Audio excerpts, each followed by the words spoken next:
সুস্বাগতম।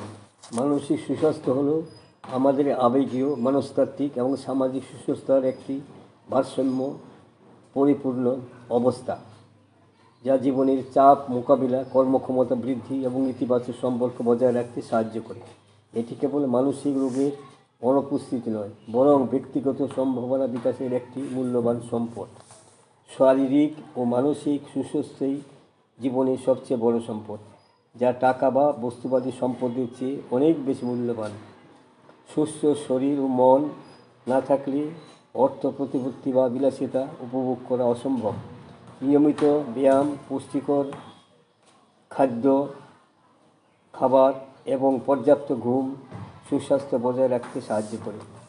মানসিক সুস্বাস্থ্য সম্পদকে নিয়ে ইউটিউবের সাহিত্যে নবদিগন্ত চ্যানেলে আজকের ভিডিওটি হলো মানসিক সুস্বাস্থ্যই আমাদের সম্পদ। গ্রন্থনায় রবীন্দ্র কুমার চক্রবর্তী।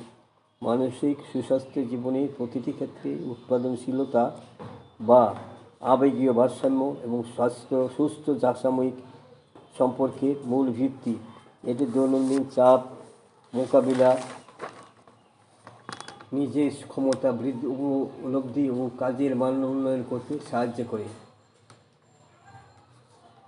সুস্বাস্থ্য বলতে আমরা শারীরিক মানসিক অবস্থাকে বুঝি। এটি কেবল রোগের অনুপস্থিত নয়, বরং এটি ভারসাম্যপূর্ণ কর্মক্ষমতার ইতিবাচক মনের অবস্থা।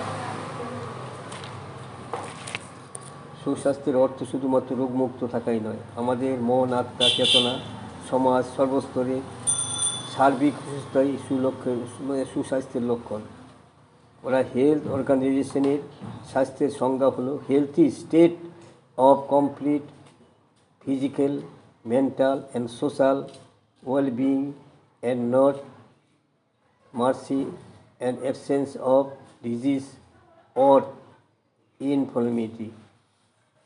এলোপ্যাথিক চিকিৎসায় শরীরের ভিন্ন ভিন্ন অংশের জন্য বিচ্ছিন্নভাবে বিশেষ চিকিৎসা পদ্ধতি সঠিক প্রমাণিত হয়নি, বরং শরীরকে একটি সম্পূর্ণ অখণ্ড মণ্ডলী রূপে দৃষ্টিভঙ্গিতে চিকিৎসা আজ পৃথিবীর ভিন্ন প্রান্তে সমাদৃত।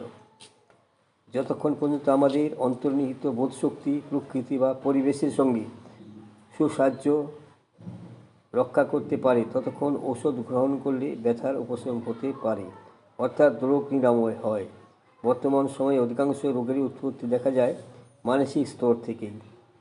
যোগশাস্ত্র মতে মনের অবস্থা ও মনের সুস্থতা থেকে শরীর রোগের শক্তি, যাকে চি বলা হয়ে থাকে, আমাদের দেহের মধ্যে প্রবেশ করে বিভিন্ন চক্রের মধ্য দিয়ে পরিবাহিত হয়ে নিয়ন্ত্রকের কাজ করে এবং পরিবেশের শরীরে থেকে বহির্মুখী শক্তি হিসাবে নির্গত হয়।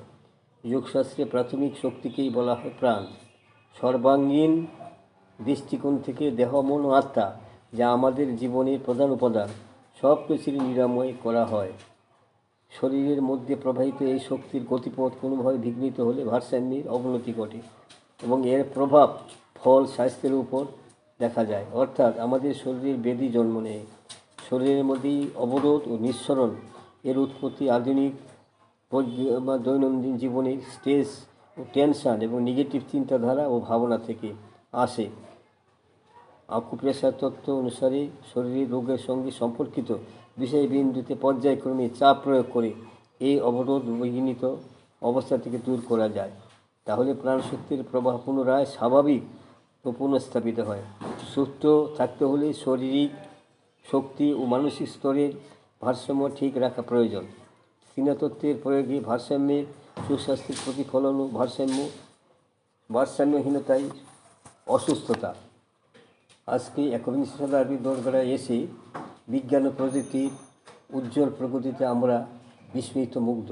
এর প্রতিফলন জীবনে প্রায় প্রতিটি ক্ষেত্রে। দ্রুত পরিবর্তনশীল সমাজে আজ প্রেক্ষাপট, নিত্য নতুন বিজ্ঞানের আবিষ্কার দৈনন্দিন জীবনের ক্রমান্বয়ে এর আমাদের আশা আকাঙ্ক্ষার সীমানাকে প্রসারিত করতে চলেছে। দ্রুত বদলেছে আমাদের জীবনযাত্রার ধারা। আধুনিক দুরন্ত গতি আমাদের ছুটিয়ে নিয়ে চলছে প্রতিযোগিতার নেশায়। আরও স্বাচ্ছন্দ্যের জগতের দিকে এগিয়ে যেতে হবে। সময়হীনতায় ভুগছি ব্যক্তি জীবনের টানাপোড়েনে। নিমিষে চাই সমস্যার সমাধান, চাই তার কিছু কর্মজীবনে শুরুতে। অস্বীকার করতে পারি না আজ কাজের সময়সীমা, ডেডলাইন, প্রতিযোগিতার দৌড়, উত্তেজনা এড়ানো যাবে কি না। আমাদের মানসিক চাপ দিন দিনই বাড়ছে।